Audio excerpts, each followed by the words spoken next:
It's unaffordable.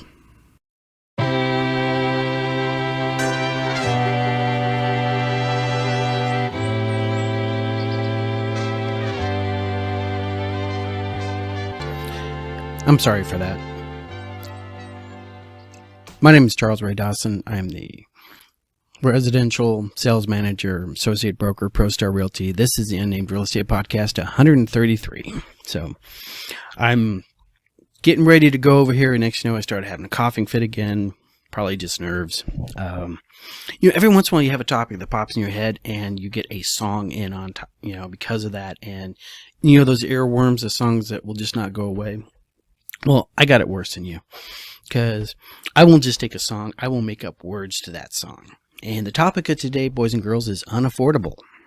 Yes. This is one of the few times when I'm sitting there and I watch something on the national news and go, yep, that's right. And here we are. So I had a lot of things to talk about this week.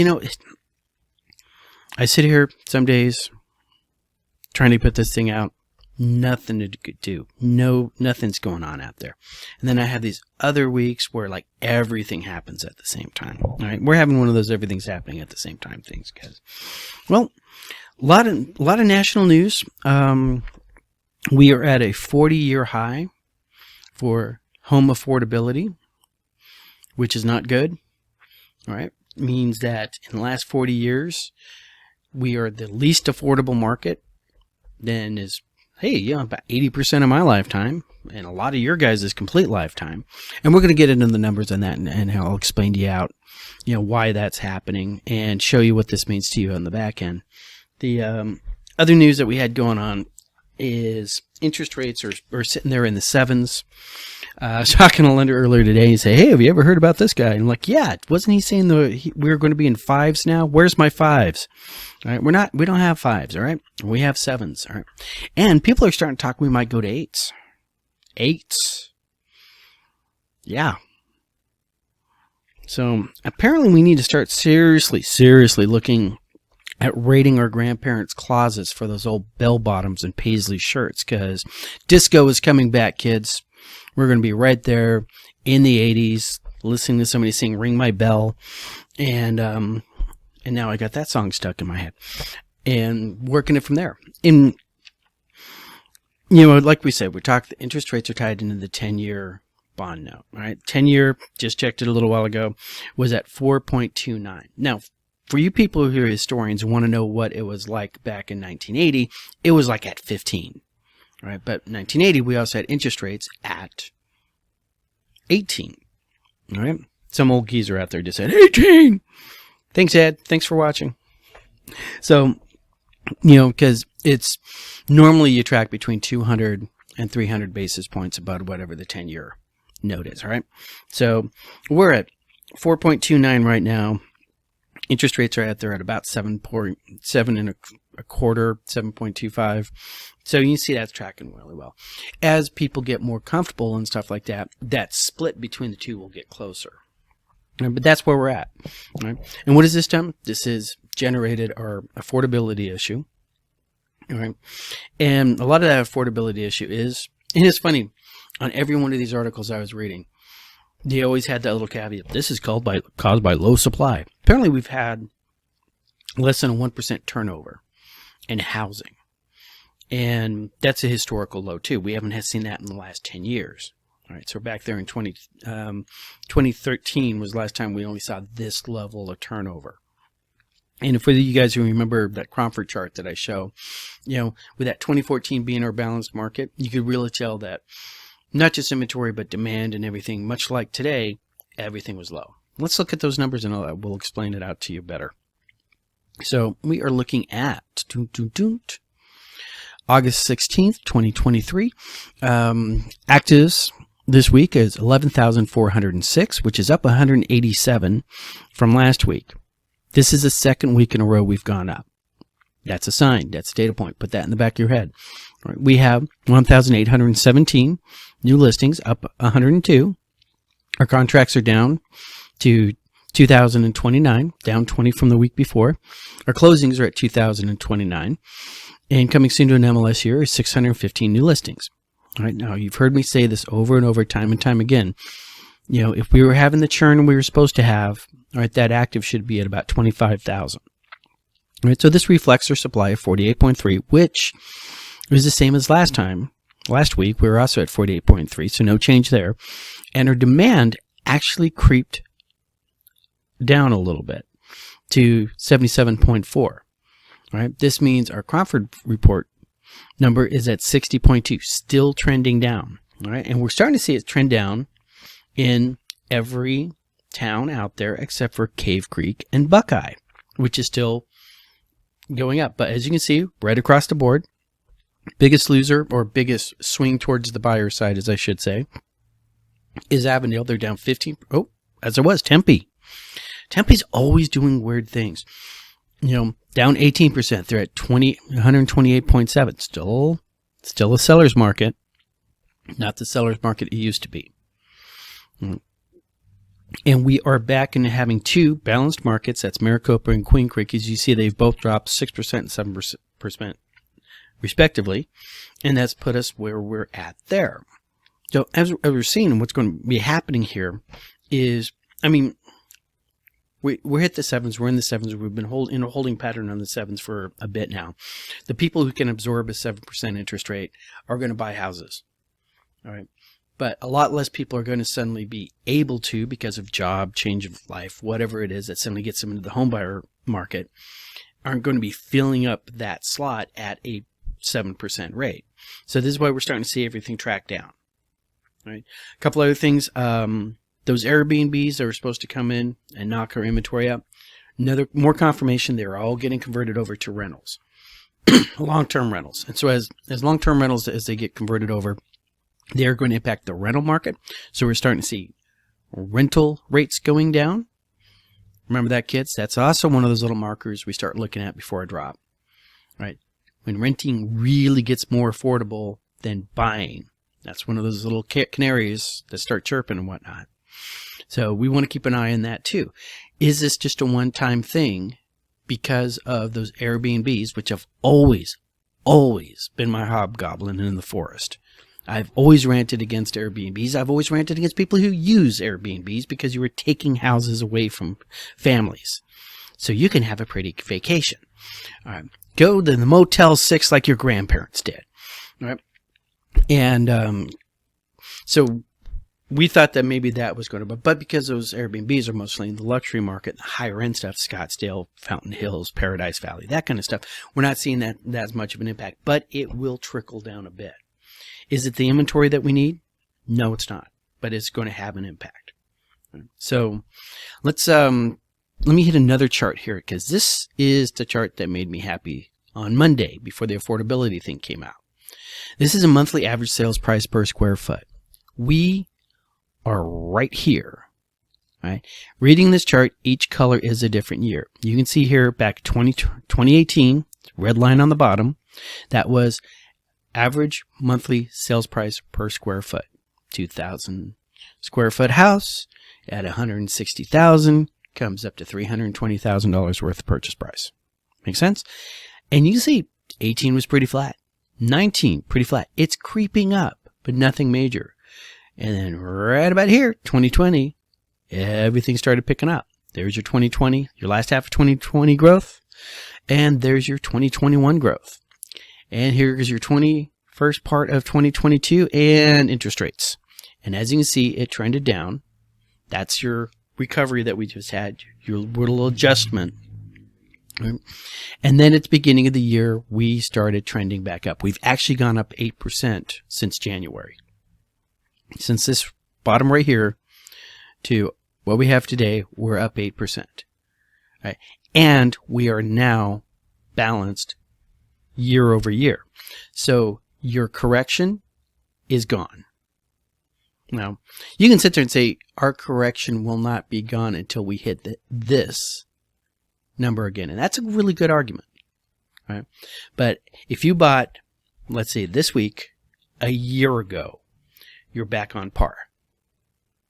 It actually comes out really good because there's a young man who bought a house a week ago or a year ago next week, who I'm going to be calling him up and say, hey, dude, you're exactly where you were before. except now you pay down the principal a little bit more. Right? You're not underwater. Of course, I don't think he ever was underwater because that house appraised for more than we got it under contract for, but still, all right, he's not underwater. Anybody who'd be underwater right now today are going to be people who bought March, April, May, and did not have a sizable amount that they put down. All right? VA buyers, FHA buyers, bought in here, you're still underwater for a while. Give it this more glide slope. All right? But as you can see, this is not a chart where the housing came up. All right, this chart right here, if you look at this flat point, this is where we're looking at a year coming down. This is the same thing that Case-Shiller does. All right, so this is some of that little math craziness that happens. You can still say we're down from our high, and we are still down from our high by about $10 a square foot or so, depending on how this thing's broken up. No, it looks like about $20 a square foot. All right, we're still down from our high, but we no longer have a change from this time last year. Make sense? All right. Let's move on to one more chart that I found that I liked. Not that one, this one. All right. And you're going to have to blow up the screen or don't watch this on a phone. All right. This is showing you the annual average square foot now compared to last year, broken down into neighborhoods. You can see some neighborhoods are still a little upside down, a little bit below. Gilbert looks like one of them. Rio Verde. Is that Rio Verde? Yes, Rio Verde. So Waddell, Glendale, those areas. Okay, so you're still seeing that kind of correction going on. But here's Phoenix, 0.2% above this time last year. There's your recovery and everything. Right? Real estate is very, very much location. All right. So what does this mean to you if you're a first-time home buyer? Well, I got proven wrong. I love it when I test a theory out and my theory does not match the data. Okay, so there are people out there who just swear, oh, Ray, you never say you're wrong. I'm wrong all the time. I just don't promote it like other people do. I was always running under the assumption that part of the problem with home ownership was nobody is out there buying 1,300 square foot houses that were being built back in the 50s and 60s. That was people's original first time home. And I realize now, looking at the numbers and everything, that I was just basing that on the data set that I had called the individual buyers I've been working with. First time home buyers wanting their grandma and grandpa's place, or mom and dad's place. They want the 2,400 square foot with a separate kitchen and this and that and the other thing. And I always thought that's because builders weren't building them. And I'm wrong, right? So when I was running my numbers today to do the next slide that we'll talk about in a bit, I was looking for the data to show this was your average size home built in 1975 compared to today. All right, and that they're not building 1975 starter homes, right? And I found the 1970, properties for sale that were built in 1975, and I knocked out all the luxury homes. All right, basically everything over $1 million today, all right? Because there's some of those mansions were built in 1975, but probably sold to members of Fleetwood Mac or something. But looking at the square footage, I'm seeing how, 1975 houses that were 1,200 square foot, 1,800 square foot, 1,700 square feet, 1,600 square feet, and one at 1,344 square feet. If any of you guys are interested, that house is actually selling for $320,000. It's a brand new listing. You better move on it now. It's in Maryville. All right. Another one here for $349,000. That one's actually priced reduced. That's out there on 50th Street. 50th Avenue. Here's one at 6100 North and 36th Avenue. That one's for $355,000. So, under $400,000. Right? And they're there, and they're for sale. Don't know what they look like on the inside. They might be unlivable, all right? But those houses are there to be found. And there's actually quite a few houses under $400,000 if you're willing to travel out. So my next thing I was going to do is I was going to look at houses that were built either last year in 2022 or today in 2023. All right.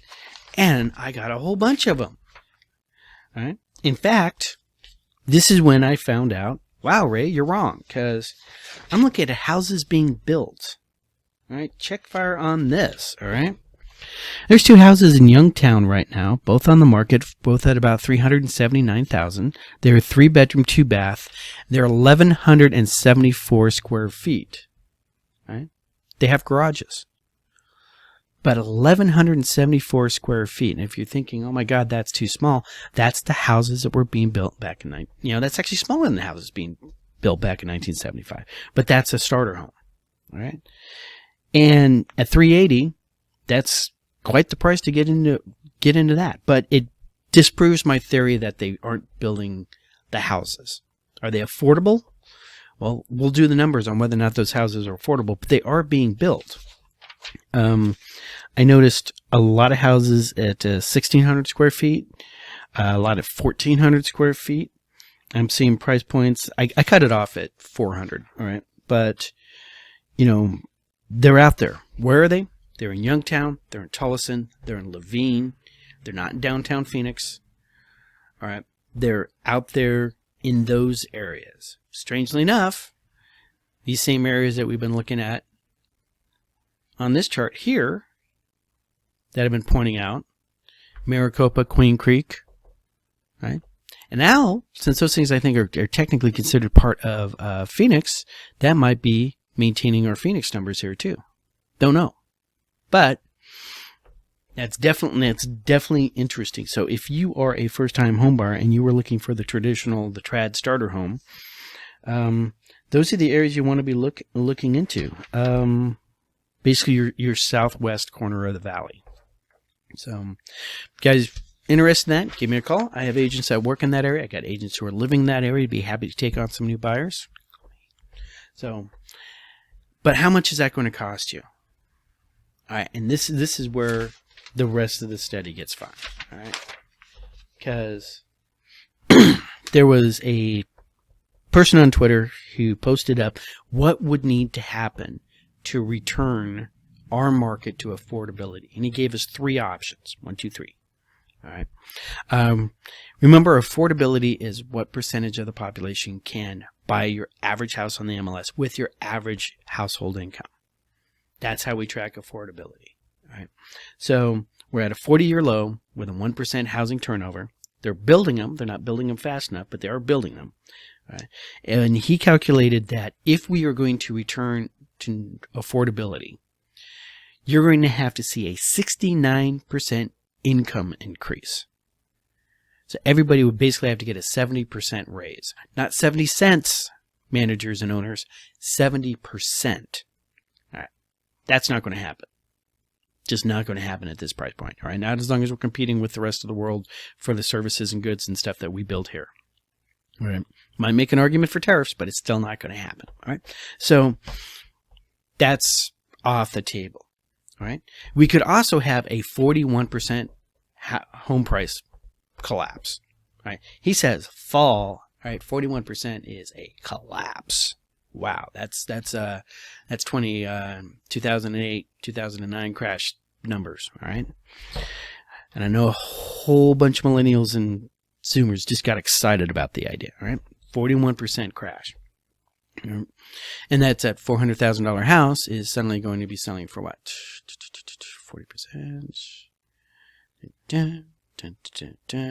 240? 240 sound about right to you guys out there? Somebody with a calculator, check me on that. All right. So bring everything back to a 240 based on what we got. The other one, the third option, option number 3, we could drop interest rates by 4.3%. All right. We're at 7.25 right now. Dropping that down to 4.3 would put us like what? Right around 3? Right around 3? Right? We're going to have that happen anytime soon? Probably not. Why? Because inflation numbers. It's so much fun watching dueling talking heads talking about, the best economy ever, or the end of the world, buy your canned goods, right? And it really does depend on what side of the aisle you are on. I can tell you who you're going to vote for by president if you answer me the question, how's the economy doing? And I'm pretty sure that's you've been able to do that since the dawn of time. All right, I'm pretty sure somebody would have said, best economy ever. Oh, you're pro-Caesar. Anyways, long story short, we can't have a 3% interest rate unless we have a under 1% 10-year bond, and nobody will buy a 10-year bond, right? If inflation is still in the 6s and 7s and 8s, all right? The whole point of buying a bond is you make more money or you don't lose money, right? For you kids who are asleep in economics class or math class or down by the boys' gym playing basketball or whatever like that, if you know the song that I just quoted on that, you get a little gold star on your record. The interest rate and inflation rate. Right? Inflation means your money is worth less after a year. At 2% inflation, if you have $100 at the end of the year, you actually have the purchasing power of $98. Right? Purchasing power is really, really important. Right? If we were at 6%, your $100 is now worth $94. If you go into another 6%, it's not just 88. It's actually like 87 at that point because you're recalculating, and a lot of, compounded interest works the other way. All right. And so if you're parking your money in a 10-year bond, which theoretically is I'm putting my money here for 10 years, you want to take out the same amount you put in, which means you want to put it into a bond that's at least covering, your inflation rate. All right. So those 10-year bonds, as long as our inflation is running around in the 6s and 7s, depending on how and of course, like anything else, there's guys out there who'll calculate it completely different, going, well, they're using this old style method of calculating this, and if you do it the right way, like the rest of the world does, we're actually at 12. So, anyways, man, my under 3% home mortgage rate just looks better and better and better every time I have this conversation with you guys. And no, I'm not selling my house. I'm one of those.